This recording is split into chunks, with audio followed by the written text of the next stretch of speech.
Buenas tardes a todos. Antes de nada quería agradecer a la organización que nos hayan contado con nosotros para hablar de Chira-Soria, este primer salto hidroeléctrico de Gran Canaria. Y digo primero porque ya desde la concesión administrativa el Consejo Insular de Aguas ya contempla la ampliación de Chira-Soria a Soria-Cueva de las Niñas. La presentación la divido en 9 puntos. Haremos unos pequeños antecedentes, lo que pasó antes de sacar a concurso la concesión administrativa. Haré una introducción de lo que ha ido ocurriendo en el tiempo. Haré un pequeño resumen del proyecto, pequeño, porque para hablar de este proyecto con detalle necesitaríamos toda una mañana. ¿Qué representan las presas en el ámbito del proyecto? Hemos realizado una modelización numérica sobre las presas, les contaré un poquito qué es lo que ha ocurrido. Hemos caracterizado geofísicamente tanto la presa de Chira como su cimiento. Hemos realizado además otros estudios que contaré someramente. Hablaremos de lo que es el futuro del proyecto, dónde estamos y a dónde vamos, y finalmente un pequeño resumen y unas conclusiones. En el año 2000, antes del año 2010, cuando el Consejo Insular de Aguas se plantea el bombeo reversible entre las presas de Chira y Soria, se lo plantea como un bombeo turbinando de Chira hacia Soria para asumir los picos de la demanda eléctrica y luego, posteriormente, durante la noche, bombear desde la presa de Soria hasta la presa de Chira, aprovechando las horas valle de la demanda eléctrica. Esto visto en esquema es un esquema clásico de un bombeo reversible. Soria es el embalse inferior y Chira es el embalse superior. Pero claro, Canarias tiene una singularidad bastante importante. Y concretamente Soria. Nos podemos encontrar con situaciones como esta. La presa de Soria, que es nuestro embalse inferior, completamente vacío. Tan vacío que llegamos incluso a ver en esa imagen el desagüe de fondo. El desagüe de fondo es una presa que tiene 120 metros de altura. Con lo cual, desde la concesión administrativa, vemos la necesidad de implementar el bombeo reversible con una planta desaladora de agua de mar ubicada en la zona de Arguineguín. A modo de introducción, en el año 2011, el Consejo Insular de Aguas otorga la concesión administrativa a Endesa, concesión administrativa de las aguas embalsadas y vasos de la presa de Chira con fines hidroeléctricos, lo que se conoce como Chira-Soria. Ese es el nombre de nuestro proyecto, pero en 2013, mediante la Ley 17 de 2013, para garantía de suministro e incremento de la competencia de los sistemas eléctricos insulares y extrapeninsulares, o sea, nosotros, se establece que las instalaciones de bombeo tendrán como finalidad principal la garantía del suministro, la seguridad del sistema y la integración de energías renovables no gestionables. Esto es que la titularidad de las instalaciones de bombeo queda en manos del operador del sistema, que en este caso es Red Eléctrica. Así, en julio del 2015, la Junta de Gobierno del Consejo Insular de Aguas acepta la subrogación de Red Eléctrica a la concesión administrativa. Se ponen a trabajar mucho y muy duro y en julio del 2016 nos presentan lo que se denomina el proyecto reformado Chira-Soria. Así, el Consejo Insular de Aguas en 2017 aprueba como administración concedente el citado proyecto, siendo necesario realizar en la ingeniería de detalle una serie de documentos técnicos. En julio del 2018, la adjudicataria de la concesión otorgada, Red Eléctrica, contrata un contrato de ingeniería para desarrollar todo lo que establece ese informe técnico que les hemos comentado anteriormente. ¿Cómo podemos resumir este proyecto? Es difícil resumir Chira-Soria en unas cuantas diapositivas, pero como les dije antes, Chira-Soria parte de una planta desaladora ubicada en la zona de Arguineguín. Supongo que todos conocemos Arguineguín, pero bueno, tenemos la planta desaladora desde la cual se produce el agua necesaria para alimentar el sistema y que no ocurra lo que comentamos antes con la desaladora. Ese agua llega a donde está la presa de Soria y es donde se produce el bombeo reversible y la energía generada es evacuada mediante una línea eléctrica de alta tensión hasta llegar a la zona de Santa Águeda, que es donde está la subestación.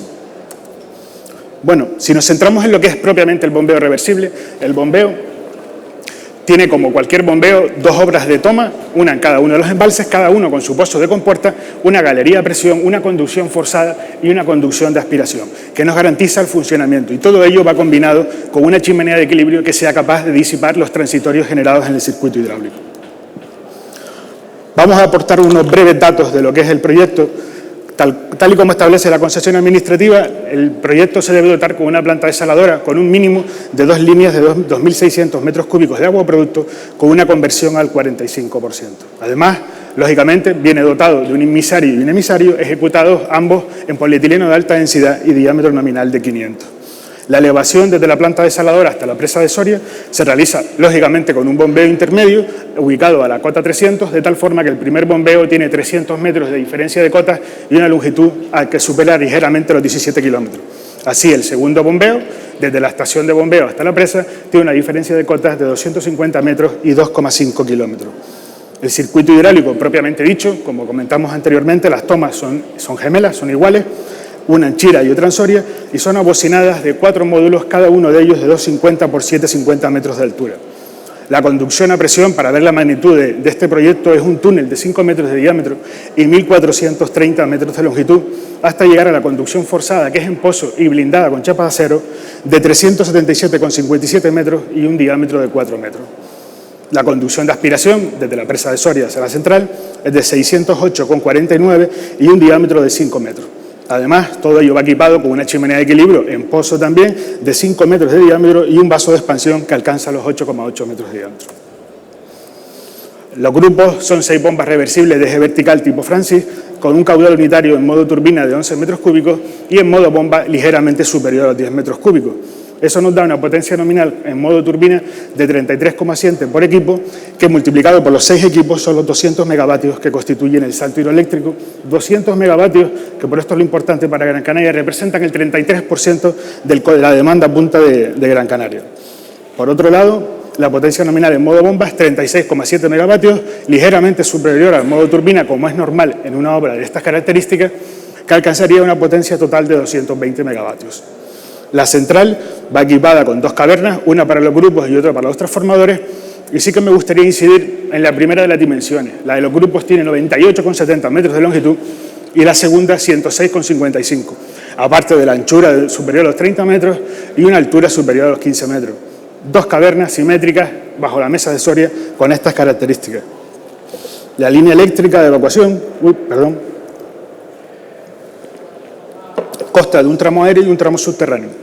El tramo aéreo es un doble circuito de unos 17 kilómetros, sustentado con 41 apoyos y en 220 kilovoltios. Por contra, el tramo subterráneo se subdivide en 2 tramos, un primer tramo a la salida justo de la central, hasta enlazar con el tramo aéreo, y un segundo tramo hasta en la llegada a Santa Águeda de 155 metros, siendo el primero de 505 y ambos también en doble circuito y 220 kilovoltios. La línea de media tensión y comunicaciones va albergada dentro de lo que es la impulsión, bajo lo que se denomina dentro del proyecto la senda turística. Una senda turística que es una ampliación de la plataforma de la carretera que sirve para albergar tanto la tubería de impulsión como el doble circuito de media tensión y 20 kilovoltios y el cuatritubo para la comunicación, tanto de la estación de bombeo como de la central. Como datos adicionales del proyecto, el volumen para turbinar y bombear está limitado por la curva característica del embalse. Esto es la diferencia de cotas entre el nivel máximo normal y el nivel mínimo de operaciones de Chira, cuya capacidad es ligeramente inferior a los 4 hectómetros cúbicos. Conforme al proyecto, las horas de turbinado diarias a caudal máximo se establecen en 17 y las horas de bombeo diarias a caudal máximo en 7. El plazo de ejecución inicial de la obra, conforme al proyecto del reformado del año 2016, es de 65,5 meses y tiene un presupuesto actual de las obras que es ligeramente inferior a los 321 millones de euros. Bueno, hemos hablado de lo que es el bombeo reversible entre las 2 presas, pero ahora nos toca hablar de las presas que representan Chira y Soria dentro de este proyecto. Bueno, actualmente son 2 embalses de regulación, regulan nuestras aportaciones para atender a las demandas y además en el caso de Endesa, cuando el concesionario era Endesa hasta el año 2015, la explotación y gestión de las presas se iba a realizar de forma conjunta. Eso es que solidariamente asumíamos cada uno parte de la responsabilidad.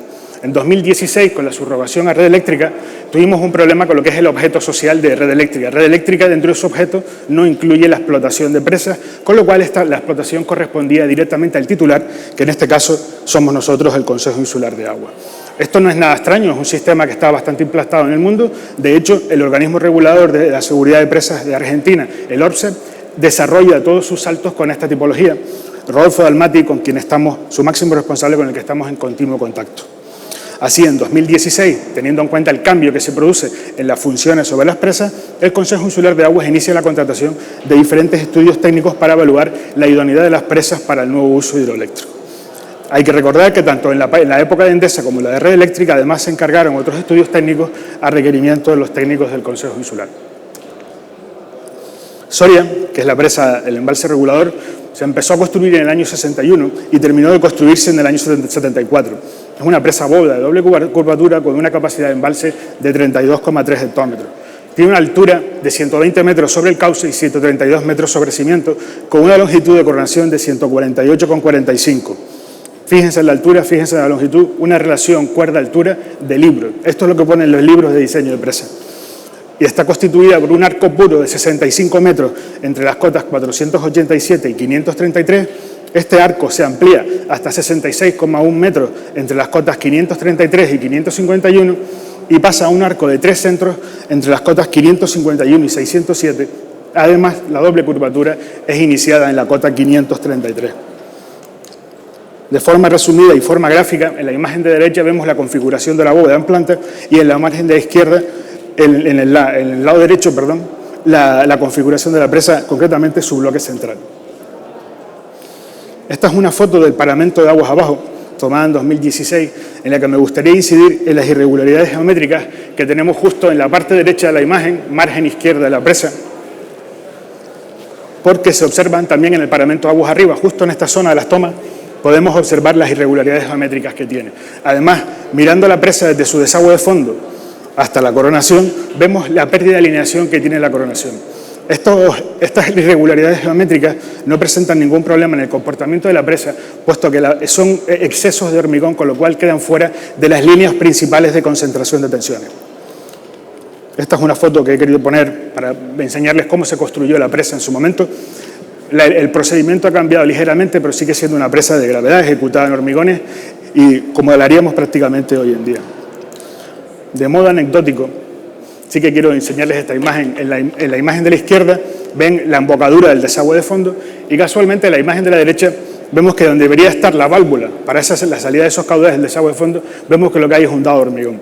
Dado de hormigón que se puso en la construcción por un problema que hubo en la brida ciega que cerraba provisionalmente el desagüe. Además, dentro de esa imagen tienen a nuestro vigilante de la presa, Juan Ramírez, que casualmente mañana cumple 84 años. Por el contra, la presa de Chira inicia su ejecución en el año 1950 y finaliza en 1965. Esta sí es una presa de gravedad, de planta curva, radio 400 y 5,6 hectómetros de capacidad. Tiene una altura de 32 metros sobre cauce y 41 metros sobre cimiento. Luego hablaremos de este 41 metros porque ha sido un dato descubierto recientemente. La longitud de coronación es de 256,7 metros, presenta un talud aguas abajo 0,75 y aguas arriba 0,05. Esta presa se puede hacer en cualquier parte del mundo, si el cimiento lo permite, que es estable. Esta configuración funciona en todos sitios. Y además está formada por paramentos de silleres de mampostería con un relleno confinado. Estas son dos imágenes del proyecto que hemos obtenido recientemente, concretamente el proyecto del año 1947, y en la imagen de la derecha podemos observar las distintas mamposterías que configuran la presa, observándose en la parte de la derecha el mortero hidráulico que constituye la impermeabilización, la mampostería hidráulica que constituye la impermeabilización del paramento de aguas arriba. Esta es una vista de aguas abajo de la preciosa presa de Chira.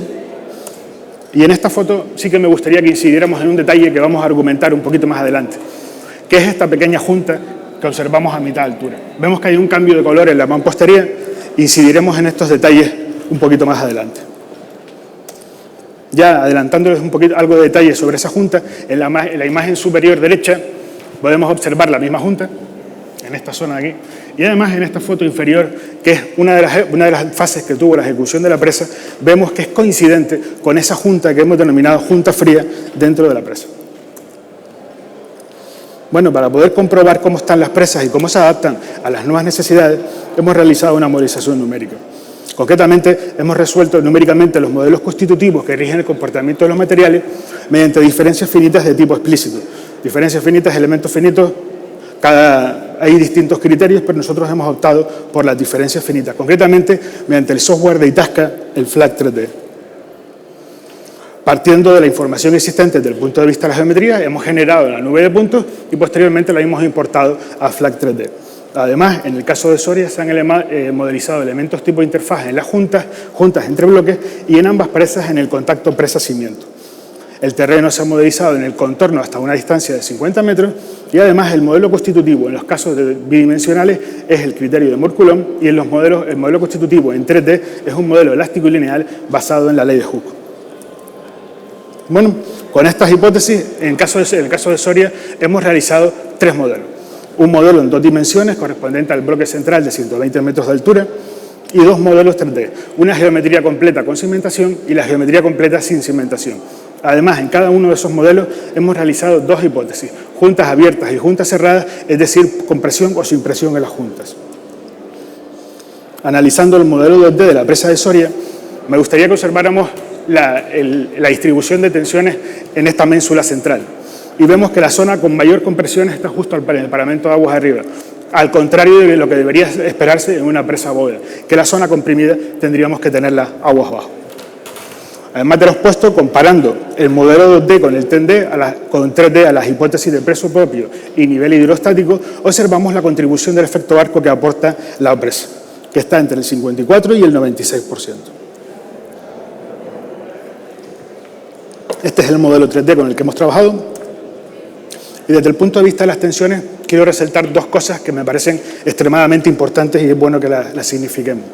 Desde el punto de vista de las tensiones a peso propio, vemos una ligera simetría y que es derivada de la propia deformación del cimiento, condicionada por la forma del estribo derecho, de mucha mayor dimensión y peso. Y además, teniendo en cuenta la hipótesis en la que hemos evaluado peso propio, empuje hidrostático hasta a nivel coronación y temperatura máxima, la presa, a medida que vamos subiendo la temperatura, se encuentra íntegramente sometida a compresión, lo cual es totalmente una garantía a la hora de ejecutar esta obra. Por otro lado, hemos analizado el máximo despegue teniendo en cuenta la resistencia a tracción del contacto y es de 1,8, es decir, apertura de grieta máxima 1,8 metros. Desde el punto de vista de los desplazamientos, que es la otra parte importante, tensiones y desplazamientos, el desplazamiento máximo a nivel coronación ha quedado definido ligeramente inferior a 5 milímetros. Bueno, ¿qué conclusiones obtenemos de la modelización en el caso de Soria? Bueno, porque es una presa que se encuentra fuertemente coaccionada, derivada del efecto arco y las características del terreno. Además, desde el punto de vista de la construcción, presenta un estribamiento brutal. Presenta una gran sensibilidad tensional derivada de las situaciones térmicas estudiadas. La tracción máxima, tal y como recomiendan las guías técnicas de seguridad de presa, es inferior al 10% de las compresiones y las compresiones tienen un valor máximo de 10 megapascales, muy inferior a lo que es esperable en una presa bóveda que alcanza los 14 megapascales. El coeficiente de seguridad desde el punto de vista tensional es mayor que 2, los movimientos presentan una amplitud máxima de 10 milímetros y para elevadas temperaturas, como les conté antes, la presa se encuentra sometida íntegramente a compresión. La presa de Chira, igual que Soria, hemos realizado tres modelos, un modelo 2D con una geometría de 1 metro de espesor y con la sección de mayor altura y dos modelos 3D con toda la geometría, uno con cimiento y otro sin cimiento. Igual que hicimos con el caso de Soria, hemos comparado el modelo 2D con el modelo 3D con objeto de evaluar la contribución del efecto arco. Recordemos que la presa tiene radio 400, una curvatura en planta y de comparación de esos dos modelos obtenemos que la contribución que aporta el efecto arco está entre un 0 y un 3%, o sea, con lo cual es más bien un tema estético de aprovechar la geometría de la cerrada que los beneficios que aporta desde el punto de vista tensional. Este es el modelo 3D con el que hemos trabajado en el caso de la presa de Chira, desde aguas abajo y desde aguas arriba. Y desde el punto de vista de las tensiones he puesto dos imágenes que yo creo que son las más representativas en este momento, que es los dos niveles de explotación, es decir, la presa hasta nivel máximo normal, teniendo en cuenta su presión y peso propio, y teniendo en cuenta hasta el nivel mínimo de operaciones en Chira. En el primero de los casos, hasta nivel máximo normal, las tracciones máximas han quedado definidas inferiores a 0,4 megapascales. Toda una garantía para una presa de esta tipología. Y a nivel máximo normal tenemos la ventaja de que la presa está íntegramente sometida a compresión, con lo cual el funcionamiento que aporta es estupendo. Sí que es cierto que en la evaluación a nivel mínimo de operaciones, la supresión ha sido adaptada al nivel de la presa en ese momento. Chira sí que es una presa de gravedad, con lo cual evaluar el máximo despegue con resistencia a tracción en el contacto era extremadamente importante y ha quedado definido en 2,1 metros, con lo cual tenemos garantías del funcionamiento de la presa. Y con respecto a la grieta que comentábamos antes, a la junta fría superior, que es esta que está aquí incluida en el modelo, el máximo despegue es 0, con lo cual tenemos la garantía de que no tenemos ningún problema en esa grieta, en esa junta fría. Sí que es cierto que esa junta fría será posteriormente estudiada con más detalle y además inyectada. Desde el punto de vista de los desplazamientos en cronación, el máximo es de 7 milímetros. Y como conclusiones, la curvatura en planta no aporta ningún beneficio desde el punto de vista tensional, aunque sí que aporta beneficios, como no puede ser de otra manera, de deslizamiento. No perdamos de vista de que es una gran viga curva. La tracción máxima, como les conté, es de 0,4 megapascales, inferior al 10% de las compresiones, coeficiente de seguridad desde el punto de vista tensional mayor que 2 y movimientos con una amplitud máxima menor a 14 milímetros. De la presa de Chira se ha comentado mucho por qué se cambió de sitio. Chira se empezó a construir 200 metros aguas abajo, se paró la construcción y se desplazó 200 metros aguas arriba. No contábamos con el proyecto de construcción hasta hace 2 meses escasos, con lo cual no podíamos comprobar qué es lo que había pasado. Necesitábamos poder justificar a qué se debía ese cambio, cómo se caracterizaban las condiciones del cimiento, qué definición tenía la profundidad del cimiento y cómo se caracterizaba el cauce de aguas abajo, ya que también se ha hablado mucho de la existencia de una grieta o un hueco en esa zona del cauce. Pues eso lo hemos realizado con trabajos geofísicos.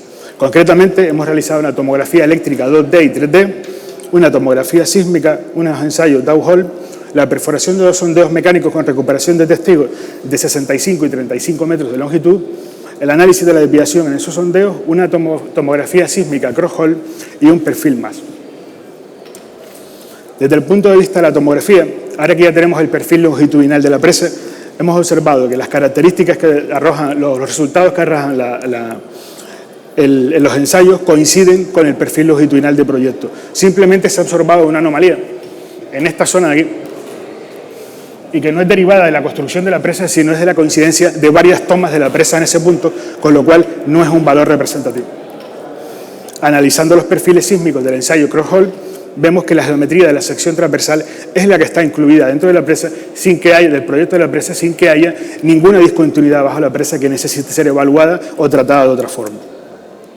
Así, el perfil longitudinal de la presa, de los resultados del ensayo geofísico, es este, que coincide sensiblemente con el del proyecto, y desde el punto de vista de la sección transversal, la altura de la presa ha sido cuantificada en 41 metros, sí que hay algún sitio en el que puede ser ligeramente superior, pero que coincide con los 41 metros que justifican el proyecto de construcción de la presa. En tanto, en la época de que el concesionario de red eléctrica, Endesa como red eléctrica, hemos ido requiriendo una serie de ensayos. Uno de ellos son los trabajos batimétricos y cuantificación de sedimentos, que quedaron definidos en la presa de Chira en 300.000 metros cúbicos y en la presa de Soria inferiores a 180.000 metros cúbicos. Esto es un dato relativamente bueno porque, teniendo en cuenta las edades que tienen las presas, una se acabó en el 74 y la otra en el 65, la aportación de caudal sólido que de cada año es relativamente baja y con lo cual es fácilmente gestionable dentro del proyecto del Salto Chira-Soria. Otro de los estudios que se han encargado es la estabilidad de las laderas. El terreno inundado en las márgenes de la presa ante un desembalse rápido que puede llegar a ser incluso prácticamente instantáneo, podríamos tener deslizamientos en algunas laderas. En la presa de Soria solo hay algunos taludes con pendiente natural superior al 30% que ante un desembalse rápido o casi instantáneo y combinado con la acción sísmica podría generar algún deslizamiento, pero teniendo en cuenta las dimensiones de los taludes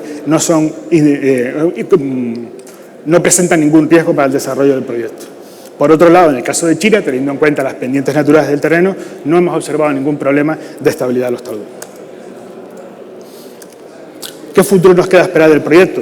Bueno, pues el proyecto de cara a la parte del promotor, Cabildo, a través de su Consejo Insular de Aguas de Gran Canaria, encontramos en tramitación ahora mismo el proyecto de adecuación de las presas de Chira y Soria, un proyecto con una base de licitación de 360.000 euros y que próximamente saldrá publicado. Además, nos encontramos en tramitación de la redacción de los documentos e implantación del archivo técnico de ambas presas, con un presupuesto base de licitación de 180.000 y que esperamos también que salga publicado recientemente. Posteriormente aprobaremos estos documentos, implantaremos nuestro archivo técnico y además implantaremos los planes de emergencia de ambas presas, esperando que la ejecución de las obras, si no llegamos a que tenga algo de anualidad en 2019, sea a inicio del 2020.